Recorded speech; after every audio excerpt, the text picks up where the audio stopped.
नमस्कार. आपण अनेकदा ऐकतो की देवभक्तीचा भुकेला असतो, पण तरीही आपल्या आवडत्या दैवताला काय प्रिय आहे, कोणता नैवेद्य दाखवावा हा प्रश्न मनात येतोच, नाही का? हो, अगदी. आणि विशेषतः श्री स्वामी समर्थ महाराजांच्या बाबतीत तर हा प्रश्न अनेक भक्तांना पडतो. बरोबर. तर आज आपण याच प्रश्नाचा जरा मागोवा घेऊया. आपल्याकडे विद्यावाचस्पती विद्यानंद यांच्या लेखनातून मिळालेली काही माहिती आहे. अच्छा. आणि त्या आधारावर आपण स्वामींना परंपरेनुसार कोणते नैवेद्यप्रिय मानले जातात आणि त्यामागे काय विचार आहे हे समजून घेण्याचा प्रयत्न करणार आहोत. उत्तम विषय आहे. पण सुरुवातीलाच एक गोष्ट मला वाटतं स्पष्ट करायला हवी, जी या माहितीमध्ये पण वारंवार येते. कोणती? ती म्हणजे स्वामी समर्थांच्या बाबतीत भक्ताच्या भावाला स्वामी समर्थ हे सगळ्यात महत्वाचं आहे बरं का. अगदी. म्हणजे नैवेद्य काय आहे यापेक्षा तो कसा दिला जातो, कोणत्या भावनेनं, ते जास्त महत्वाचं. म्हणजे पदळसाची थाळी किती मोठी आहे, पंचपक्वान्न आहेत की नाही, यापेक्षा आपल्या मनातली शुद्ध भावना, ती श्रद्धा आणि तळमळ याला जास्त किंमत आहे. बरोबर. साधी भाकरी पण प्रेमाने दिली तर ती स्वीकारली जाते. अगदी. पण तरीही परंपरेने काही गोष्टी चालत आलेल्या असतात, काही संकेत असतात. हो, तेही खरंय. आणि विद्यानंदांच्या माहितीनुसार काही विशिष्ट पदार्थ स्वामींना अधिक प्रिय वाटतात किंवा त्यांच्या त्या सात्विक स्वरूपाशी अधिक जुळतात असं मानलं जातं. अच्छा. तर आज आपण या स्रोताच्या आधारे याच नैवेद्यांवर आणि त्यामागच्या श्रद्धा, तत्वज्ञान, परंपरा यावर जरा सविस्तर बोलूया. नक्कीच. बघूया काय माहिती आहे. चला तर मग या माहितीत जरा खोलवर जाऊया. तर या स्रोतानुसार स्वामी समर्थांना अत्यंत प्रिय मानल्या जाणाऱ्या नैवेद्यांच्या यादीत पहिलं नाव येतं ते म्हणजे साध्या सात्विक खिरीचं. खीर. हा, अनेकांच्या आवडीचा पदार्थ. हो. आणि यात काय असतं? फक्त दूध, साखर आणि तांदूळ. अगदी साधं. काही विशेष मसाले वगैरे नाहीत. नाही. कोणतेही कृत्रिम रंग नाही, फ्लेवर नाही किंवा अनावश्यक मसाले नाहीत. ही शुद्धता आणि सात्विकताच या खिरीला विशेष महत्त्व देते असं म्हटलंय. ही अत्यंत शुभ मानली जाते आणि असं सांगितलंय की अगदी स्वच्छ, निर्मळ भक्तिभावानं जर ही खीर अर्पण केली तर ती खूप मंगलकारी ठरते, कल्याणकारी ठरते. इथे सात्विक या शब्दावरचा भर खूप महत्वाचा वाटतोय. सात्विक म्हणजे काय? जे शुद्ध आहे, नैसर्गिक आहे, जे मनाला शांत ठेवतं, स्थिरता देतं. बरोबर. दूध, तांदूळ, साखर हे तिन्ही घटक नैसर्गिक आहेत आणि पोषण देणारे आहेत. आणि कृत्रिमता टाळण्यामागचा विचार हाच दिसतोय की जसा आपला भाव शुद्ध असावा, तशीच अर्पण केली जाणारी वस्तूही तिच्या मूळ नैसर्गिक स्वरूपात असावी. हो ना. यातून एक मोठा संदेश मिळतो. बाह्य दिखावा नाही, तर आंतरिक शुद्धता आणि सहजता महत्वाची आहे. परंपरेत अनेकदा साधेपणातच खरी दिव्यता शोधली जाते आणि ही खीर त्याचं उत्तम उदाहरण आहे, नाही का? अगदी. जसा भाव निर्मळ तसाच नैवेद्यही नैसर्गिक आणि शुद्ध असावा, हाच विचार दिसतोय. आता या यादीतला दुसरा पदार्थ पाहूया, बिन मसाल्याचा गोड शिरा. शिरा. हा तर महाराष्ट्रात घरोघरी होतो. हो. हा सुद्धा अनेकांच्या परिचयाचा आणि आवडीचा पदार्थ. रवा, साजूक तूप आणि साखर किंवा गुळ वापरून केलेला. स्रोतात असं सांगितलंय की यात चवीसाठी अगदी थोडा वेळदोडा घालायला हरकत नाही. अच्छा, फक्त वेळदोडा. हो. पण इतर कोणताही मसाला नको. आणि हा नैवेद्य अर्पण करण्याची एक पद्धत सांगितली आहे. म्हणजे मनात कोणताही दुराभिमान, गर्व न ठेवता, अहंकार नसावा. हो, अगदी गुह्य भावनेनं म्हणजे अगदी अंतःकरणापासून समर्पित भावनेनं अर्पण करावा. हो. आणि असं केल्यास हा नैवेद्य शिवशक्ती समान पुण्यदायी मानला जातो, असंही या माहितीत म्हटलंय. अरे वा. आणि हे जे बिनमसाल्याचा आणि दुराभिमान न ठेवता म्हणलं ना, या दोन्ही गोष्टी एकमेकांशी जोडलेल्या वाटतात मला. कशा काय? म्हणजे बघा, मसाले जसे पदार्थाला एक तीव्र उत्तेजित चव देतात, तसाच दुराभिमान आपल्या मूळ स्वभावाला झाकळून टाकतो. तर हा शिरा बनवताना आणि अर्पण करताना अपेक्षित असलेली सात्विकता केवळ घटकांपुरती नाहीये, हो, तर ती अर्पण करणाऱ्याच्या वृत्तीतही यायला हवी. गुह्य भावनेनं, म्हणजे कदाचित कोणत्याही दिखाव्याशिवाय कोणाच्या तरी प्रशंसेची अपेक्षा न ठेवता. फक्त आपल्यापुरतं, आतून. अगदी. केवळ स्वतःच्या आणि स्वामींच्या मधला तो आंतरिक संबंध जपून अर्पण करणं. यात पुन्हा एकदा अहंकाराच्या विसर्जनावर भर दिसतोय. आणि हे तर अध्यात्माचा गाभा आहे. खरं आहे. म्हणजे पदार्थाच्या शुद्धतेसोबतच अर्पण करणाऱ्याच्या मनाची शुद्धता आणि निरपेक्षता यालाही तितकंच महत्त्व आहे. छान. आता तिसऱ्या नैवेद्याकडे वळूया. हा तर आणखीनच साधा पण अर्थपूर्ण वाटतो. तूप गुळ भात. तूप गोळ भात. लहानपणीची आठवण झाली. हो ना, शिजवलेला साधा भात, त्यावर साजूक तूप आणि किसलेला गूळ. अगदी घरगुती, शांत आणि पवित्र वाटणारा हा पदार्थ. अगदी. स्रोतामध्ये याला साधेपणाचं प्रतीक म्हटले आहे आणि विशेष म्हणजे या पदार्थाचा संबंध स्वामींच्या अद्वैत शिकवणीशी जोडला गेला आहे. अरे, हे खूपच विलक्षण आहे. अद्वैत म्हणजे जिथे द्वैत नाही, मी आणि तू वेगळे नाहीत, सर्व काही एकच आहे, ब्रह्ममय आहे. ही तर सर्वोच्च तत्विक संकल्पना आहे. हो. आणि दुसरीकडे हा तूपगुळ भात, इतका साधा, मूलभूत. पण विचार केला तर भात, तूप आणि गुळ एकत्र मिसळल्यावर ते एकजीव होतात की नाही? होतात. त्यांची वेगळी चव असली तरी मिळून एक नवीन, समाधान देणारी चव तयार होते. त्यात कोणतीही गुंतागुंत नाही, कृत्रिमता नाही. बरोबर. कदाचित यातून हेच सूचित करायचं असेल की अद्वैताचा अनुभव हा असाच सहज, नैसर्गिक आणि एकरूप होणार आहे. जसा हा पदार्थ एकजीव होतो, तसंच भक्तांनीही आपलं वेगळेपण विसरून स्वामींच्या चैतन्याशी एकरूप होण्याचा प्रयत्न करावा. म्हणजे ही फक्त तात्विक चर्चा नाहीये. नाही, ही जगण्याची एक पद्धत आहे, हेच या साध्या नैवेद्यातून सांगितलं जात असावं. खूपच सुंदर विचार आहे हा. खरंच, रोजच्या जगण्यातला साध्या गोष्टीतनं इतका गहन अर्थ काढता येतो. आता पुढचा नैवेद्य बघूया. हा अनेकांना पूजेच्या संदर्भात माहीत असेल, पंचामृत.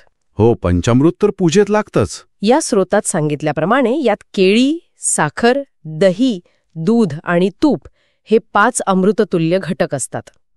या 5 गोष्टींचं मिश्रण स्वामींना अतिशय प्रिय मानलं जातं, असं स्पष्टपणे नमूद केले आहे. अच्छा. पूजा किंवा पाढरं पाडताना आता हा शब्दप्रयोग कदाचित एखाद्या विशेष धार्मिक विधीसाठी असेल. हो, शक्य आहे. किंवा एखाद्या विशिष्ट दिवशी, प्रसंगी. तर तेव्हा हे पंचामृत स्वामींना दाखवून मग प्रसाद म्हणून वाटण्याची प्रथा आहे. पंचामृत हे खरं तर केवळ स्वामी समर्थांच्याच नाही, तर आपल्या हिंदू परंपरेत अनेक देवतांच्या अभिषेक आणि पूजेमध्ये अत्यंत महत्त्वाचं मानलं जातं. हो, ते आहेच. हे 5 घटक, दूध म्हणजे पावित्र्य, पोषण, दही म्हणजे समृद्धी, घट्टपणा, तूप म्हणजे स्निग्धता, ऊर्जा, साखर म्हणजे आनंद, गोडवा आणि केळी हे जीवनावश्यक आणि शुभ मानलेल्या गोष्टींचं प्रतीक आहेत. काही ठिकाणी मधही घालतात, पण इथे केळी, साखर, दही, दूध, तूप म्हटले. हो. यांचं एकत्रित मिश्रण हे केवळ शारीरिकच नाही, तर आध्यात्मिक पोषण करणारं मानलं जातं. पाढरं पाडणं हा शब्दप्रयोग बहुधा एखाद्या विशिष्ट विधी दिवसाकडे किंवा अभिषेक विधीकडेच निर्देश करत असावा. आणि स्वामींना ते प्रिय आहे, यात त्याचं पोषणदायी आणि सात्विक स्वरूपच कारणीभूत असावा. बरोबर. आता 5वा नैवेद्य आहे फळांचा. फळं. कोणती फळं? यात म्हटलं आहे हंगामातील ताजी नैसर्गिक फळं. उदाहरणादाखल केळी, पेरू, द्राक्षे, सफरचंद यांसारख्या फळांचा उल्लेख आहे. म्हणजे जी त्या ऋतूत उपलब्ध असतील ती. हो. फळं ही निसर्गाची देणगी मानली जातात आणि ती जशी आहेत तशी नैसर्गिक स्वरूपात स्वामींना अर्पण करणं हे शास्त्रोक्त मान म्हणजे परंपरेला धरून समजलं जातं. ठीक आहे. आणि स्रोतामध्ये एक महत्वाचा मुद्दा मांडला आहे की अशी फळं संकल्प शुद्धीसाठी अर्पण केली जातात.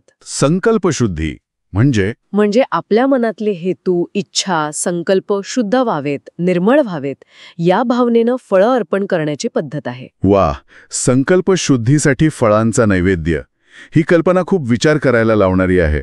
फळं कशी नैसर्गिकरित्या ऋतीमानानुसार तयार होतात, हो, ती स्वीकारणं म्हणजे निसर्गाच्या नियमांचा आदर करणं.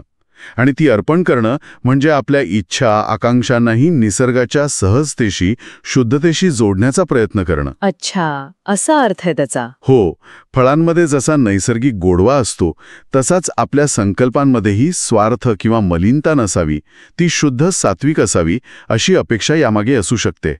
ही एक प्रकारे निसर्गाप्रती कृतज्ञता व्यक्त करण्याची आणि आपल्या आंतरिक शुद्धीची इच्छा प्रकट करण्याची सुंदर पद्धत वाटते. नक्कीच. निसर्गाशी आणि आपल्या आंतरिक भावाशी जोडणारा हा नैवेद्य आहे. छानच. आणि आता या यादीतील 6वा आणि शेवटचा उल्लेख केलेला नैवेद्य म्हणजे मध आणि साखरपाक. मध आणि साखरपाक. हो. हे दोन्ही पदार्थ अत्यंत पवित्र मानले जातात असं स्रोतात म्हटलं आहे. अच्छा. यांचा उपयोग विशेषतः स्वामींच्या आरत्या, मंत्रजप किंवा हवन अशा धार्मिक विधींच्या वेळी नैवेद्य म्हणून केला जातो. हे दोन्ही पदार्थ सात्विकतेचं प्रतीक आहेत. मध आणि साखर किंवा खडीसाखर, ज्यापासून साखरपाक बनतो. हे नैसर्गिकरित्या अत्यंत गोड आणि टिकाऊ पदार्थ आहेत. मध तर म्हणजे फुलांमधला अर्कच जणू. हो. साखर शुद्ध ऊर्जेचं प्रतीक.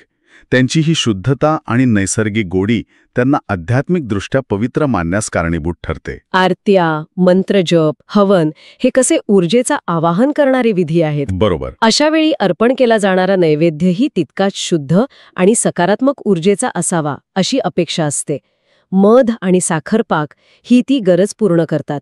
पुन्हा एकदा गोडवा आणि सात्विकता यावरच भर दिसतोय. पंचामृत, फळं आणि मध किंवा साखरपाक या सगळ्यांमध्ये एक समान धागा स्पष्टपणे दिसतो आहे, नाही का? अगदी बरोबर. आपण ह्या सगळ्या नैवेद्यांचं जर एकत्रितपणे विश्लेषण केलं तर काही गोष्टी एकदम स्पष्ट होतात. पहिली म्हणजे जवळपास सर्व पदार्थ हे गोड आहेत. हो, खरंय. यात तिखट, आंबट, खारट किंवा खूप मसालेदार पदार्थांचा उल्लेख नाहीये. दुसरी गोष्ट, हे सर्व पदार्थ सात्विक आहेत, नैसर्गिक घटकांपासून बनवलेले, पचायला हलके, मनाला शांत करणारे. तिसरी गोष्ट, यात एक प्रकारचा साधापणा आहे. म्हणजे पंचपक्वान्न किंवा खूप गुंतागुंतीचे पदार्थ नाहीत. खीर, शिरा, भात हे तर रोजच्या जेवणातले किंवा सहज बनवता येण्यासारखे पदार्थ आहेत. फळं तर नैसर्गिक. बरोबर. यावरून हेच लक्षात येतं की स्वामींना अर्पण करायची भावना महत्वाची आहे. आणि ती भावना शुद्ध, सात्विक, प्रेमळ आणि सहज असावी हेच या पदार्थांच्या निवडीतून सूचित होतं. तामसिक म्हणजे उत्तेजित करणारे किंवा राजसिक म्हणजे ऐषारामी, दिखाऊ पदार्थांपेक्षा सात्विक पदार्थांना दिलेलं महत्त्व हे भक्ताच्या अपेक्षित मानसिक आणि आध्यात्मिक स्थितीचं द्योतक आहे. हे खूप महत्वाचं निरीक्षण आहे. म्हणजे पदार्थांची निवड ही केवळ आवडीनिवडीचा प्रश्न नाहीये, तर ती एका विशिष्ट जीवनदृष्टीकडे आणि आध्यात्मिक मार्गाकडे निर्देश करते. आता नैवेद्य कसा द्यावा याबद्दलच्या काही आचारविचारांवर बोलूया का? हो, तेही महत्वाचं आहे. कारण केवळ पदार्थ महत्वाचा नाहीये, तर तो अर्पण करण्याची पद्धतही महत्वाची मानली जाते. या स्रोतामध्ये काही नियम किंवा पद्धती सांगितल्या आहेत, ज्या पाळल्यास त्या अर्पण करण्याला अधिक पावित्र्य आणि अर्थ प्राप्त होतो असं म्हटलं आहे. काय आहेत ते नियम? पहिलं म्हणजे नैवेद्याचा पदार्थ शक्यतो घरातच शुद्ध मनाने तयार करावा. म्हणजे बाहेरून विकत आणण्यापेक्षा स्वतःच्या हाताने स्वच्छतेची काळजी घेऊन बनवण्याला अधिक महत्त्व दिलेलं दिसतं. यात स्वतःची भावना जास्त उतरते. अगदी. दुसरं, नैवेद्याच्या पदार्थात कांदा लसूण वापरू नये. हा सात्विक आहाराचाच एक भाग मानला जातो. हो, हे अनेक ठिकाणी पाळतात. तिसरं, नैवेद्य दाखवण्यापूर्वी देवाजवळ दिवा आणि उदबत्ती लावावी, ज्याला आपण दीपधूप म्हणतो. यामुळे वातावरण शुद्ध आणि प्रसन्न होतं. सकारात्मक ऊर्जा तयार होते. चौथं, स्वामींचं नामस्मरण करत पूर्ण श्रद्धेने आणि शांत चित्ताने तो नैवेद्य अर्पण करावा. आणि पाचवं, नैवेद्य दाखवून झाल्यावर तो केवळ स्वतः न खाता स्वामी समर्थ महाराज की जय या भावनेनं प्रसाद म्हणून इतरांनाही वाटावा. हे जे नियम किंवा आचार सांगितले आहेत ना, ते वरवर पाहता कर्मकांड वाटू शकतं, पण त्यामागे खोल विचार आहे असं मला वाटतं. कसा? आता बघा, घरी शुद्ध मनाने पदार्थ बनवणं यात स्वतःचे श्रम, वेळ आणि भावना गुंतलेली असते, जी विकतच्या पदार्थात नसते. कांदा लसूण टाळणं हे केवळ परंपरेचा भाग नाही, तर आयुर्वेदानुसार आणि आध्यात्मिकदृष्ट्याही हे पदार्थ मनाला उत्तेजित करणारे मानले जातात. अच्छा. त्यामुळे ध्यान किंवा भक्तीसाठी आवश्यक असलेली शांत वृत्ती साधायला सात्विक आहार मदत करतो. दीप, धूप हे केवळ प्रकाशाचं आणि सुगंधाचं प्रतीक नाही, तर ते अग्नी आणि वायुतत्वांद्वारे वातावरणाची शुद्धी करतात, आपलं मन पूजेसाठी तयार करतात. हो, बरोबर. नामस्मरण करत अर्पण करणं यामुळे आपलं लक्ष केवळ पदार्थावर न राहता ज्याला अर्पण करायचं आहे त्या चैतन्याकडे स्थिर होतं, भाव अधिक घट्ट होतो. आणि प्रसाद वाटणं हा तर भक्तीचा खूप महत्वाचा भाग आहे. हो, तो तर आहेच. देवाकडून मिळालेली कृपा ही केवळ स्वतःपुरती मर्यादित न ठेवता ती इतरांपर्यंत पोहोचवणं, आनंद वाटून घेणं यातच खरी आध्यात्मिकता आहे. थोडक्यात सांगायचं तर हे नियम भक्ताला योग्य मानसिक स्थितीत आणण्यासाठी आणि ती भक्ती अधिक सघन करण्यासाठी मदत करतात. ते मूळ तत्वाला म्हणजे भावाच्या महत्वाला अधिक बळकटी देतात. अगदी. म्हणजे हे नियम आपल्याला त्या मूळ गाभ्याकडेच घेऊन जातात, नाही का?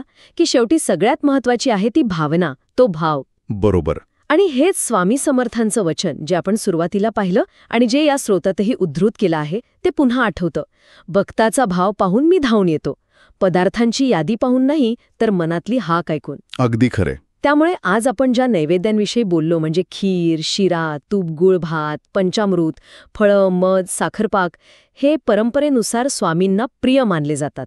त्यांच्या सात्विक स्वभावाला अनुरूप मानले जातात. पण याचा अर्थ असा नाही की या व्यतिरिक्त काही चालत नाही किंवा हेच अर्पण केलं पाहिजे. नाही, तसं नाही. फक्त माध्यम आहेत. आपला भाव हाच खरा नैवेद्य आहे. बरोबर. खरी पूजा मनात घडते. हे पदार्थ त्या पूजेला मदत करणारे उपचार आहेत, साधन आहेत, साध्य नाहीत. तर आज आपण विद्यावाचस्पती विद्यानंद यांच्या माहितीच्या आधारावर श्री स्वामी समर्थांना प्रिय मानल्या जाणाऱ्या प्रमुख नैवेद्यांविषयी आणि त्यामागील तत्वांविषयी सविस्तर चर्चा केली. साधेपणा, सात्विकता आणि शुद्धता हा या नैवेद्यांमागचा समान धागा आहे हे आपण पाहिलं. हो. पण या सगळ्याच्या पलीकडे असलेला आणि सर्वात महत्त्वाचा संदेश म्हणजे भक्ताचा निर्मळ भाव हेच स्वामींना सर्वश्रेष्ठ अर्पण आहे. आणि या सगळ्या चर्चेतून एक विचार पुढे येतो जो श्रोत्यांनी स्वतःच्या मनात घोळवावा असं मला वाटतं. कोणता विचार? या स्रोतामध्ये आपण पाहिलं की सातत्याने साध्या सात्विक नैवेद्यांवर आणि ते अर्पण करण्यामागच्या शुद्ध हेतूवर भर दिलाय. यावरून भक्तांनी स्वामींशी असलेल्या आपल्या नात्याकडून काय अपेक्षित ठेवलं असावं किंवा स्वामी भक्तांकडून काय अपेक्षा करत असावेत याबद्दल काय अनुमान काढता येईल. विचार करण्यासारखा मुद्दा आहे. काय या साधेपणाच्या आग्रहातून हे सूचित होतं की स्वामींकडून भौतिक समृद्धी किंवा जगातल्या मोठ्या गोष्टींऐवजी आंतरिक शांती, जीवनातला सहज आनंद आणि अहंकारापासून मुक्ती मिळवण्याकडे भक्तांचा अधिक कल असावा. नैवेद्याची ही निवड भक्ताच्या आध्यात्मिक प्रवासाची दिशा आणि त्याच्या ईश्वरासोबतच्या नात्याबद्दल काही सांगू शकते का, याचा विचार करायला नक्कीच हरकत नाही. खरंय. नैवेद्याच्या पलीकडे जाऊन आपल्या भक्तीच्या स्वरूपाबद्दल आणि आपल्या अपेक्षांबद्दल विचार करायला लावणारा हा प्रश्न आहे. उत्तम.